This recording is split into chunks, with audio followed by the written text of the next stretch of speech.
Parliament సభ్యురాలు కవితక్క భాగంగా ఈరోజు వాసవి మాత టెంపుల్లో దర్శనానికి వచ్చేటువంటి సందర్భాన్ని పురస్కరించుకొని మరి ఈరోజు ఈ రాయకల్ మండలానికి సంబంధించి వివిధ గ్రామాలకు సంబంధించినటువంటి వైశ్య సోదరి వాళ్ళందరూ కూడా మరి స్వాగతం పలకడం చాలా సంతోషకరమైన విషయం.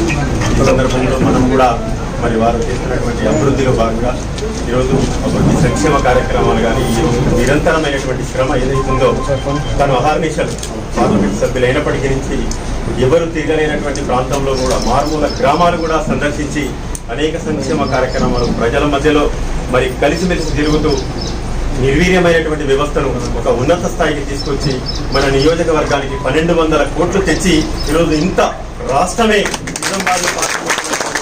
నియోజకవర్గం వైపు చూసే విధంగా మరి కష్టపడుతున్నటువంటి మన కవితక్క గారికి పూర్తి స్థాయిలో మనందరం కూడా వేరే రకంగా ఆలోచన చేయకుండా మరి కవితక్క గారికి సంపూర్ణ మద్దతు తెలియజేయాలని మీ అందరికీ నేను మనవి చేస్తా ఉన్నాను.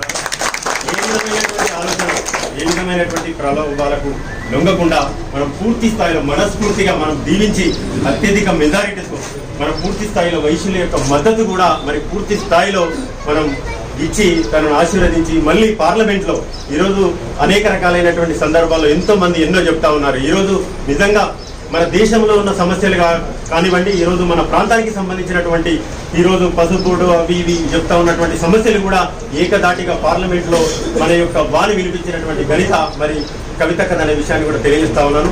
ఎందుకంటే సమయం లేదు చెప్పడానికి, అర్ధగంటగా 2 గంటలైనా చెప్పిన తను చేసినటువంటి మంచి సంక్షేమ కార్యక్రమాలు ప్రజల మధ్య నుండి ప్రజల సంక్షేమం కోసం పాటుపడుతున్నటువంటి అనేకమైనటువంటి విషయాలు ఉన్నాయి. ఆ విషయాల దృష్టి అందరి ఆడబిడ్డ మనందరి ఆడబిడ్డ ప్రీతం నాయకుల తలపెట్టిన కవితక్క గారికి ఈ కార్యక్రమాన్ని ఇక్కడ ఆర్గనైజ్ చేసిన స్థానిక పెద్దలు చైర్మన్ శ్రీ సత్యనారాయణకు, అట్లే జిల్లా అధ్యక్షులు సత్యనారాయణకు, స్థానిక మండలాధ్యక్షులు ఆనందం గారికి, పట్టణాధ్యక్షులు మల్లేశం గారికి, ఇంకా ఈ సంఘ సభ్యులకు, కమిటీ మెంబర్లందరికీ, వచ్చిన ఆడబిడ్డలకు, అక్క చెల్లెలకు, పెద్దలకు, యువకులకు, టీఆర్ఎస్ పార్టీ నాయకులకు మాట్లాడుతున్న అందరూ కూడా పేరు పేరున హృదయపూర్వక నమస్కారం తెలియజేస్తాను.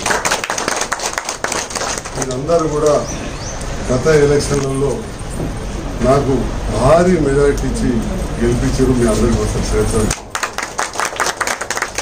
అన్నమాట ప్రకారం రాయకల్ అభివృద్ధికి కవితక్క గారు విశేషంగా కృషి చేస్తున్నారు. ఈనాడు మీరు చూసిండ్రు, నన్ను గుర్తించారు.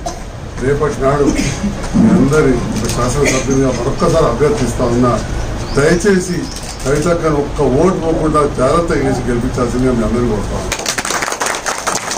ముఖ్యంగా మనం అభ్యర్థులను కూడా చూడాల్సింది, ఒకవైపు పార్టీ, ఒకవైపు అభ్యర్థులు.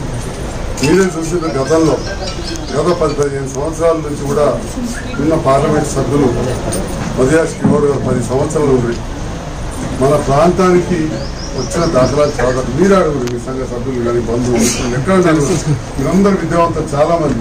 ఈనాడు కూడా పేపర్లలో కూడా కనబడలేదు. మరి ఇప్పుడు ఇంకొక పార్టీ అది కాంగ్రెస్ పార్టీ, రెండవ వారు భారతీయ జనతా పార్టీ. మీరందరూ చూసిన రాయకల్లో అయితే నేనైతే ఎప్పుడొచ్చినా ఫ్లెక్సీ కనబడుతున్నాడు. ఫ్లెక్సీ రామాజపేట కూడా కనబడుతుంది, మైదాపురం కూడా కనబడలేదు, భూపత్పేట కనబడలేదు, ధర్మపురి బీజేపీ నాయకుడు బొమ్మ, మోడీ బొమ్మ. ప్రభుత్వం వాళ్ళదే, ప్రభుత్వం వాళ్ళదే. మేము ఇక్కడ ఏం చేసామని నేను చెప్పే అవసరం లేదు. మీకు కళ్ళు కనబడుతున్నాం. రేపు ఇంకా కనబడేది చాలా ఉంది. అక్కగారు చెప్తారు, రేపు చాలా ఉంది కనబడేది. మరి కేంద్రంలో వాళ్ళ ప్రభుత్వం ఉంది. 2 సంవత్సరాల నుంచి ఎన్నడో తెచ్చేవాడు పనిచేసాడు అంటే గెలుస్తూనే చేస్తా, గెలిపి చేస్తా పోయినసారి గెలిచిందా? వచ్చినాం, దిగినాం, పార్టీలో ఏదాం, కవితక్క గారి సహకారం తీసుకొని ముఖ్యమంత్రి గారు ఆశీస్సులతో వివిధ మంత్రుల దగ్గరికి అయినాం. మంచిగా చెడున్నా 100 సార్లు రాయకల్ ప్రకటించిన మైతానపురం 30 సార్లు, 50 సార్లు, 50 సార్లు వచ్చినాం. మీ మధ్యలో ఆ పని వాళ్ళు చేసే బాధ్యత లేదా?